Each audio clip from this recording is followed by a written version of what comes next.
devi smettere di rompermi le scatole tutte le mattine all'alba. Ti avevo avvisato. Gallo avvisato, mezzo accoppato. Sapori di una volta nell'assaggio della vita di campagna offerto dalla Festa della Trebbiatura.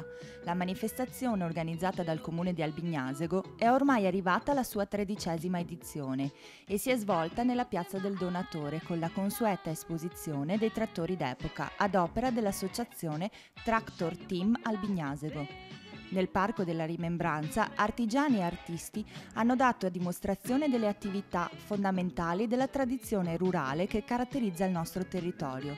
Nei gazebi mostra mercato dei prodotti tipici dell'artigianato locale, in collaborazione con l'Unione Provinciale Artigiani Padova. I bambini hanno potuto dilettarsi tra attività di animazione e manualità ed iniziative per promuovere il contatto con gli animali a cura dello Sperone d'Oro. L'intrattenimento generale ha visto la partecipazione della compagnia C'era C'è.